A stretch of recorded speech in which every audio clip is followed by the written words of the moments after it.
What were we talking about? I think you asked a question. What's something you think people would never guess about where you'd like to go next? I'm gonna start at 9 to 5. I'm Senad, currently based here in Lisbon. I'm 25 years old. However, I had many jobs in my life actually, so I always worked. At just 23, Senad Dilji became the 8th employee and the first business development hire at Thrive Protocol, a blockchain platform enabling scalable, decentralized solutions. In less than 2 years, he helped scale the company from $0 to $70 million in annual contracts, securing 7- and 8-figure deals with major players like Polygon, Arbitrum, Hedera, and Sui. His journey into the startup world is a masterclass in hustle, grit, and leveraging opportunities to make an impact. And so when I asked myself, what's the best ROI for my time, how to create the most amount of impact and value in my day-to-day basis, any person in their 20s, I think the best thing that can happen to them is to have the opportunity to work with leadership, especially close to their CEO. That's where the opportunities lie. And all we can ask for in life is a shot. My experience and exposure to 9 to 5 has been definitely significant to that extent that I've got to experience the framework and how it is to be basically part of that design system that seems to be, working for the majority of the population. But as with everything, there's a minority that doesn't fit the scheme. And so I guess we're part of that. I think so much in life is luck. Accept it without arrogance and let it go with indifference. I remember the times during my studies quite well where I had 3 jobs while I did my undergraduate. What's your go-to productivity hack? Wake up early and exercise. If you go back to give your 20-year-old self some advice, what would you tell him? Worry less. Beyond Thrive Protocol, Senad has been deeply involved in the blockchain community through Bankless DAO, working on grants, partnerships, and governance initiatives. His ability to navigate decentralized ecosystems while driving results sets him apart as a leader in the Web3 space. But beyond startups and strategy, Senad also reflects deeply on life's bigger questions like love, purpose, and the relationships that truly matter. We have moments in life where we have to make a decision of what we are prioritizing in that moment, and I want to prioritize love. The only pain We live with is the love we fail to share. is the love. Today I have my friend Senad. Nice to meet you. Here. I just met him in Lisbon, and he's a really interesting guy. If it's okay, I'll start with a quick intro. Yes. I'm Senad, currently based here in Lisbon. I'm 25 years old, so I bet there are people with a bit more experience than me. However, I had many jobs in my life actually, so I always worked. Growing up in a working class family, this is basically what happened. I remember the times during my studies quite well where I had 3 jobs while I did my undergraduate. I would say my experience and exposure to 9 to 5 has been definitely significant to that extent that I've got to experience the framework and how it is to be basically part of that design system that seems to be, working for the majority of the population. But as with everything, there's a minority that doesn't fit the scheme. And so I guess we're part of that. Yeah. You're so young, but you've worked for a long time. So are you going to tell me 3 statements then? 3 statements? Like at the beginning of our every single podcast, it's 2 truths and a lie. Escape 9 to 5 version. So if you can tell me 2 truths and a lie about your Escape 9 to 5 journey. So here we go. I studied sociology. This is connected to career to some extent, but I trained judo. I was a national judo champion. I moved to Lisbon because of love. Oh. Because I know you a little bit. I think you moved to Lisbon because of your job. The other 2 are truths. Correct. Nice job. Okay. So I guess, right, so you owe us a fun behind the scenes story. Maybe something in your career or in your time with your current company. There are actually plenty of it, and I guess fun is relative. I would say my experience with Thrive is quite unique in a sense that I get to work with the founder and CEO very closely. He's one of my best friends and I would say my mentor, and has really welcomed me and his life with open arms. I had many, many fun experiences with him and his little daughters. He has 2 little daughters, a now 7-year-old and a 2-year-old. From having meetings with his 2-year-old on his head while we're actually talking to clients, yes, to like playing hide and seek with his 7-year-old. So Daniel can focus. So there's been like a bunch of things. It's like the ultimate work-life balance, It's something like that. it's everything but work-life balance. Usually, when I ask other people on the podcast, they have worked like many years before they jump into either work for themselves or a startup work. What is your mindset shift? Like, it's full of crazy things in startup. What has shaped you? I think what has shaped me was understanding and realizing very early that people are gonna probably disagree, but there are people who live to work and people who work to live. And I realized early on that I live to work. And so I'm constantly pursuing something. I would say I'm a perpetual learner. I won't stop learning. And so when I asked myself, what's the best ROI for my time connected to this mindset? It's really figuring out how to create the most amount of impact and value through work in my day-to-day basis. And after like searching for like years, I would say, I got a chance to join a startup very early, and it's been, I would say, a perfect fit. It fits my personality type. I think it's a personality type thing. It's extremely fulfilling. Yeah, because you get to learn a lot in a very short period of time. You mentioned that you got a chance to join this startup early on. Is there something that you can share with us? What's the chance and what happened that day, or like a specific moment? You just bump into the opportunity, or?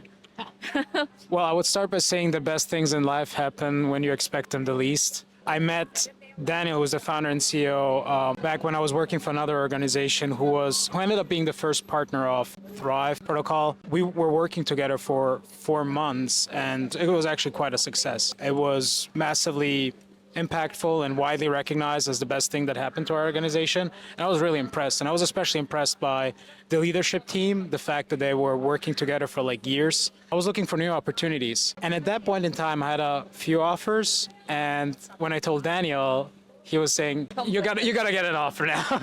It's like he went back to our former chief product officer and he came back to me and he was like, dude, here it is. Yeah, then I decided to join, and I would say in that moment in time, I didn't know that this would be an experience that would be life-changing in so many ways, which in hindsight, it seems like that's exactly the way it's supposed to be. Why do you say this is life-changing? How do you know? I would say the amount of training that I got, given that I had the opportunity to work very close with Daniel, again, who's our founder and CEO. Any person in their 20s, I think the best thing that can happen to them is to have the opportunity to work with leadership, especially close to their CEO. So if there's something I can recommend warmly to anyone who's not in a 9-to-5, who's maybe working in a startup, is seek mentorship and seek to be as closely as possible to the CEO, because that's where the opportunities lie. All we can ask for in life is a shot. You're gonna get the best shots if you're closer to the CEO. It's funny though, because not many people, I think, especially at least the people I would get to know, will have the risk-taking tolerance as early on to be close to the CEO.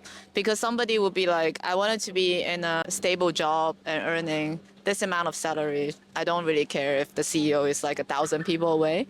At least my life is stable. That's how society taught us, right? So I'm kind of wondering, like you mentioned, you've been working quite a lot early on from a working class family. How does that philosophy of you saying that I have this risk tolerance for you to take the leap, not to work in a big corporation? It's a very good question. I would say the question is what are your proclivities as a person? So I'm a natural risk taker, right? I've always been a natural risk taker, and there were stories from my mom who was telling me that when I was 3 years old, without any experience of swimming, I was just literally jumping into the water and just like trying to swim. I could have drowned. Thank God I didn't. But just as an example, so I would like tap into the unknown and figure my way out. And this is a skill that is actually very much appreciated in startup, which is not waiting for someone to tell you what to do, but like freaking figure it out. I would say I knew this from like very early on, and I had a lot of energy. I think a regular 9-to-5 is just not able to capture the potential that is in that. A very standardized way of working, like ensures certain quality as determined by the corporation, but there's so much more one can do, right? This is a good segue to our next question. We've been talking about your CEO, Thrive, and we know that like telling a story that can actually send your message across is very important. If you have 30 seconds to pitch about what is Thrive, what would you say? Oh, Jesus. Are you stopping the time? So, what is Thrive Protocol? So we have a big vision, which is to create a world where fairness is possible, where it doesn't matter who you are, where you are, what your background is. If you create value, you deserve to be rewarded proportionate to value you create. And the big problem that we're solving in the industry we're working with is that it's very hard if you're a builder, if you're a developer, if you're a content creator or marketer to contribute value to any of the projects that are out there in ways that are not like typical hiring. And so we built some technology that sort of helps fund these people when they create value and actually validate that value has occurred at scale, which has led to significant growth in a very short period of time. You mentioned it a little bit. You've been with Thrive for a few years. What is the most memorable moments? Most memorable moment, there are a few. One of them is when we closed our first big client, which was a 7-figure annualized deal. And I remember screaming, like literally, when that decision was made, because we knew at that moment that was a really critical point, because we set a new standard for how deals are structured. You know, since then we haven't done a deal that was smaller than that. We kind of knew in that moment that that's it, right? That's it. It's still a lot of work ahead. Even more work ahead. We are setting the right standards. We are going in the right direction. And so I remember that joy. I was in Vienna. I was not in Lisbon yet at that point, and I was just like jumping. It's like the first milestone, the significant milestone. Once you hit certain things, it's relatively easier to do bigger things. In startup world, there's always ups and downs. We just talked about the ups. Do you have moments like what have I gotten myself into in this experience? I have them daily. Daily. Absolutely. What's the moment today? Having that feeling that I wasn't productive enough. Okay. So it depends on your level of how reflective are you and honest with yourself, right? It's like, what is the story that you're telling yourself? And I have, generally speaking, pretty high expectations of how much and what I want to do. And I'm really honest with myself. When I sense that I haven't reached the goals I set myself for today, then I feel pretty low for moments, right? So I would say on a micro level almost, I have them day to day. On a more macro level, there's always this uncertainty. Most startups fail if we're like, really honest. So you know that, what you're getting yourself into. That's why I think it's so important to work with people that are already experienced. Doesn't mean that people who are not experienced won't make it or can't make it.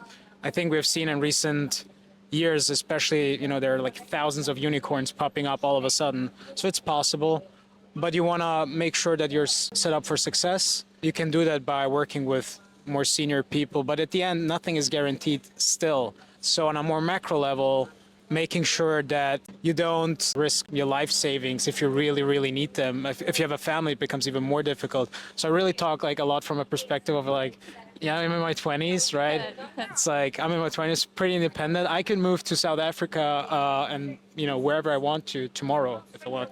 And not many people have that luxury. That's a good answer. You mentioned that like you sometimes every day you feel, I think that's a struggle for people who work for themselves. Not a struggle. This is something that's constantly in the background. The people who work for themselves, or they just created a life that based on whatever they do, they would generate some sort of outcome, because you don't have people every day around you to say from this time on till like next 3 hours you need to produce these 5 things. You're basically very in control of your day, but at the same time you're the only person who's responsible for whatever that is. So if you can tell us about a typical day of yours, what does it look like? Just to give people perspective. Like we met at a coffee shop. We're all there. So I have a pretty much standardized way. So I was a productivity geek for quite a while, and I've tried many things, from micromanaging my day to like having no schedule at all. And the best thing that works for me is having blocks, which means having certain blocked times during the day where I focus on getting a couple things done which are crucial. And I have a morning routine, so I wake up every day at 6 a.m. What time do you go to bed? So my systems shut down between 10 and 11 typically. So if you see me awake after 11 p.m., I'm like really tired. I work every day, and so I sometimes take Saturdays off. Going back to the question. So I have a morning routine, then I have a block where I just focus on, it's my deep work block. No meetings, nothing. That's the privilege of living in Europe. And if you're working with people from the States, they're still asleep. And so I, write proposals, I do outreach, I get back to people, I get back internally, I research the market, like whatever's on the agenda, whatever the big blocks are. And then I have a meeting block typically on the afternoon. And then I sort of try to wind down during the evening and sort of at least like to an hour before I go to sleep, not looking at any screen. And I listen to a bunch of podcasts. I'm a diligent podcast listener. And so this works for me very well because it allows for error. Like we're human beings at the end of the day. And this experience yesterday where I was about to get out and start to work and my mom called. She seeked connections, she seeked to talk with me, and I spent almost an hour talking to her. On one side, I felt the pressure of like, I want to finally start kind of getting to work. On the other side, I wanted to talk with my mom. I wanted to be there for her. And so having sort of that flexibility was good. At that moment, you're your biggest enemy. Because if you decide to sort of not focus, and this is actually disconnected to a belief that I have, which the only pain we live with is the love we fail to share. The only pain we live with is the life we fail to share. Almost. The only pain we live with is the love we fail to share. It's the love. Explain. Family is priority number one. If my parents, my siblings need me, I'm there for them. And everyone will understand this. Yeah. Right? Yeah. And beyond that, at some point in life, I want to be that kind of father who's not distracted by emails when his little daughter or son wants to play with him, but rather pay attention and, give that person the time they deserve. We have moments in life where we have to make a decision of what we are prioritizing in that moment. And I want to prioritize love and connection. I think a lot of studies, the Harvard University study, there's one, what's the most important thing in life is the relationship. There's a nice quote from, if you were listening to this podcast, Scott Galloway, Prof G.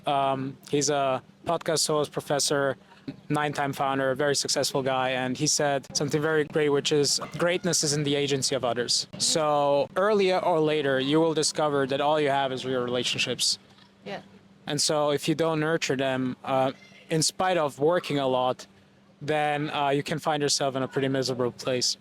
It's a very profound statement when I hear you say that, because most of the people, I think, of course, because you work with very mature people, you can see like upfront what their life is, and you can see that how they try to at least prioritize their family, hopefully. But some other people at your age, I would say, maybe they don't have the clarity yet to prioritize that, or they don't have the headspace or space in general in their life to have that kind of understanding. What I would say is pick and choose your sources of information. Look, I mean, we can debate about social media, whether it's good or bad for society, but the one thing that is certainly good is we have access to information that the greatest thinkers of our time didn't have. I have access to more information than Shakespeare or, whoever was beforehand.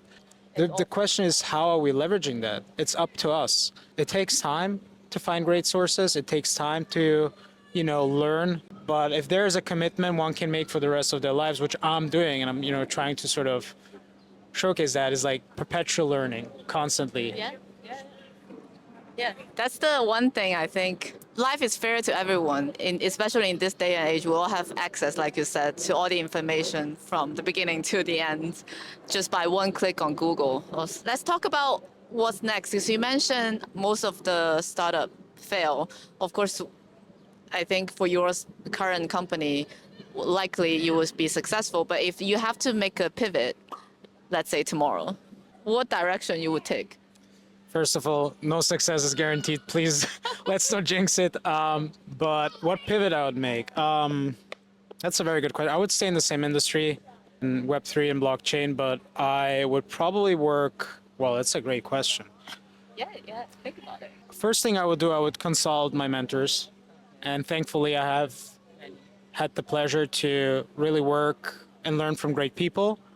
What I think their feedback maybe is, well, I should think about starting my own company, literally just to see it failing, probably. I think I know 99.9% that I will eventually become a founder. Question is just when, and if I'm alive until then. Maybe now would be the time, or joining, either I would stay in the industry and find a position there, or I would start my own company also in that industry. I mean, once you're work in blockchain Web3, once you're sort of in it's cutting edge and frontier technology, you don't kind of want to get back because you sort of understand that there's a lot of work to do in order to create significance and come close to any form of mass adoption.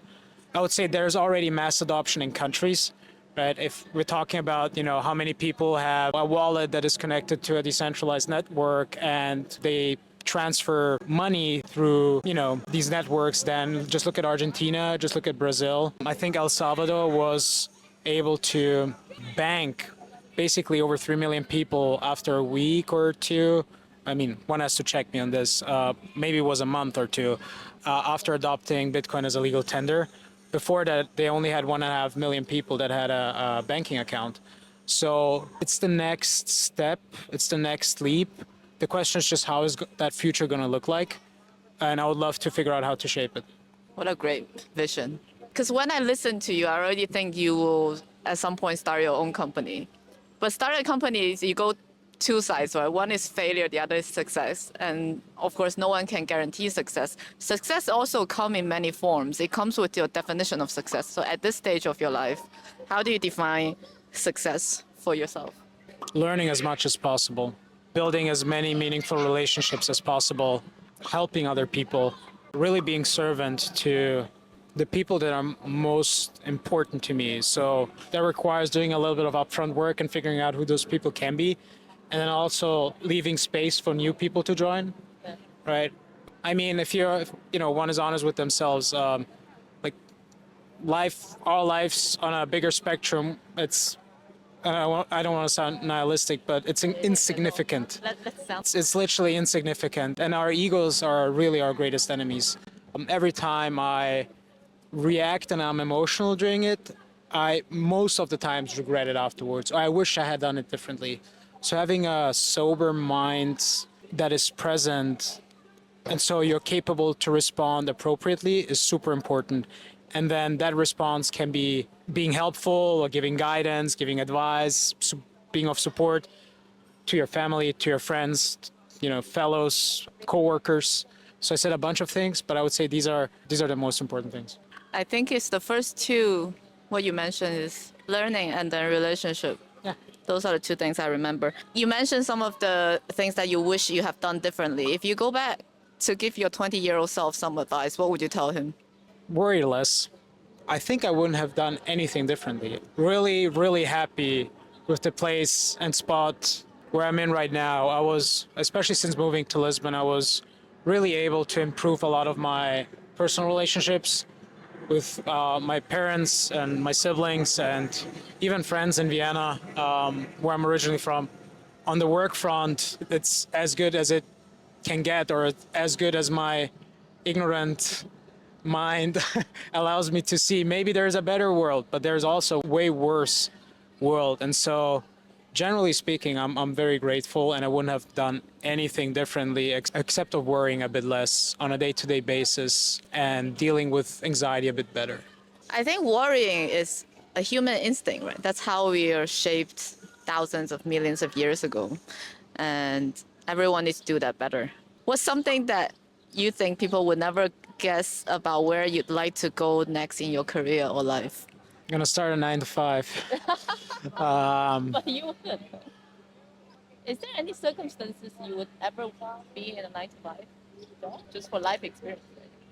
I don't know, maybe yes, maybe not. Look, I don't know what's gonna happen next week. I have absolutely no idea. This is, I think, a great thing about working in a startup is there's only so much you can plan ahead. You don't need to really know what you want to do the next month or the next 2 months. At least that's my view right now. I understand if people are in different spots and situations, but I would say I'm so laser focused on what we are building right now that I honestly spent 0.0 grams of brain power or whatever on thinking about what could be next, because the job is not done yet, and I'm very much looking at it like sports. So I did train judo, and I would say discipline plays a huge role in my life, and laser focus, and doing whatever is necessary to win. In order for you to do that, you have to be laser focused. I think people who train for some kind of sports will have a routine. It's always Like you're more focused in your mind Oh. and life.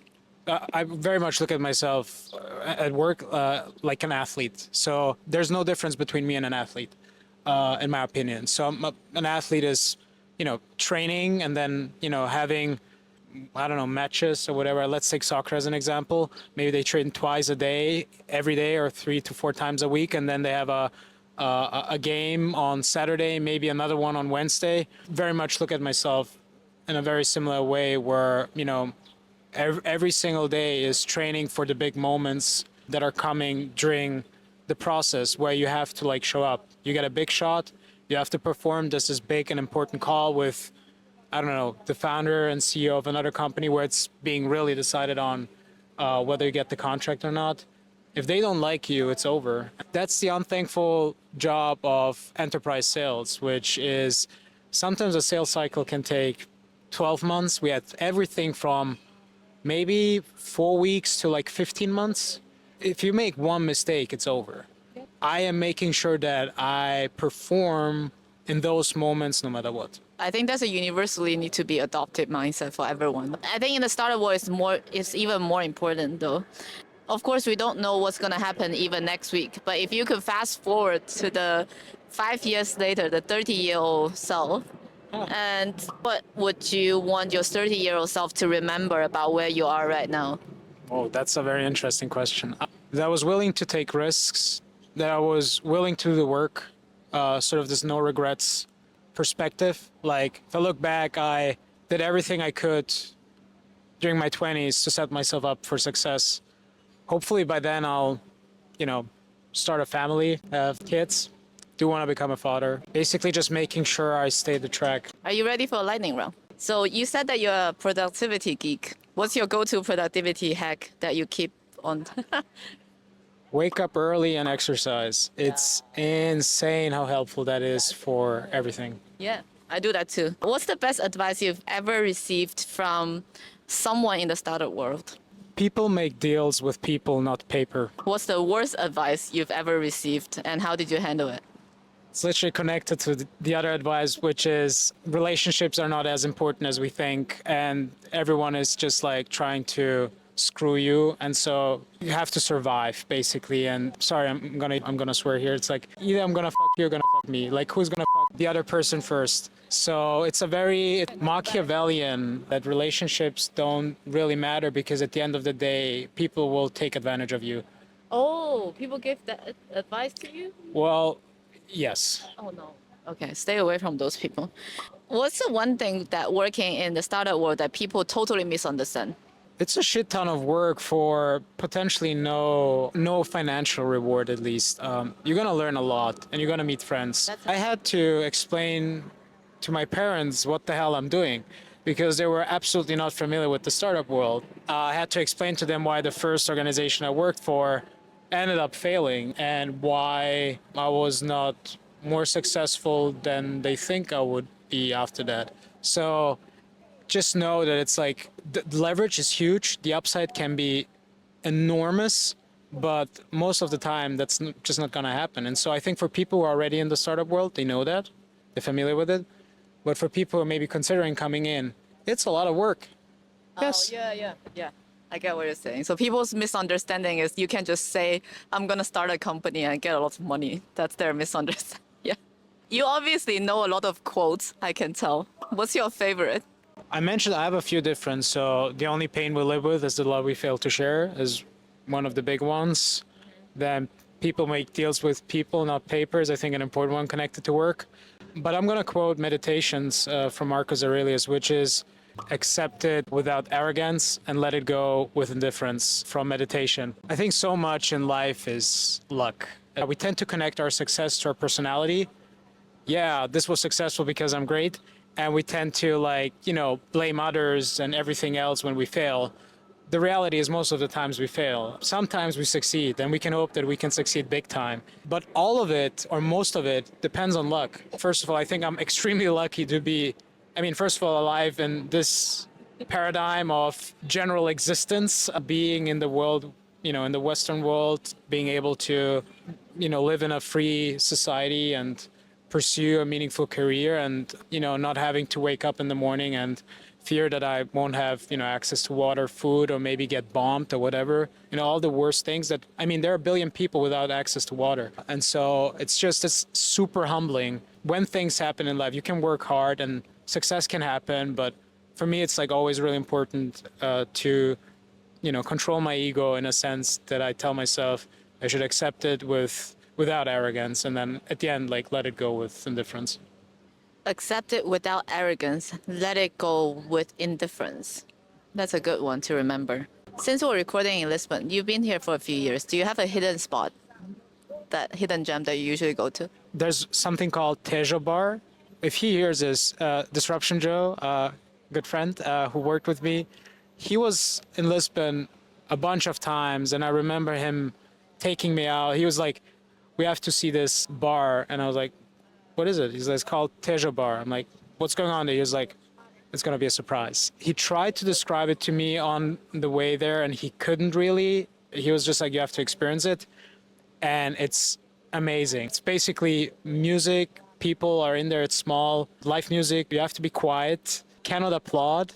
You can just like rub your hands. And I remember getting back after that, meeting Daniel afterwards, and he was asking, "Guys, how was it?"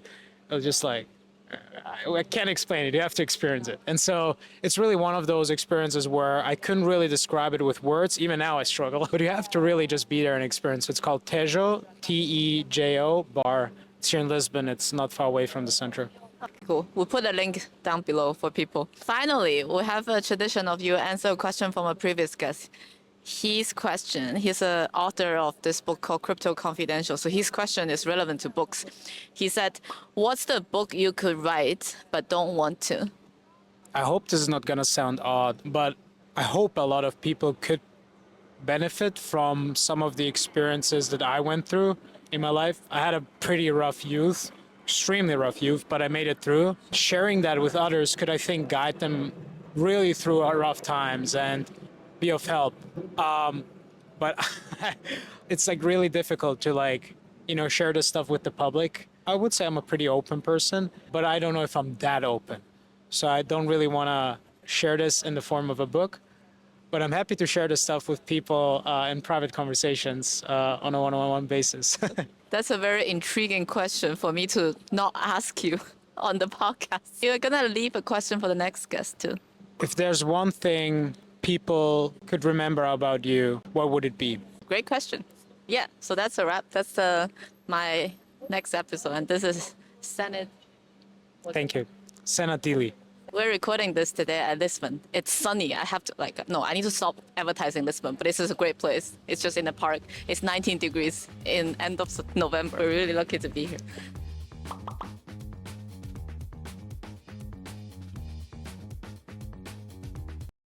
Sorry. I have it like on. This is the moment to screw up 12-month sales cycle. Let me get my questions out. I love these kind of conversations. It's nice. I love these kind of conversations. Sorry, Deb. Jeez, what is happening here? Sorry, this is like, I've never seen this. You have never seen this? No. Kids? Yeah, I mean, I'm not here. Yeah? I think they're just mad at each other. Okay, are we going back to the sales pitch? Yes. Okay.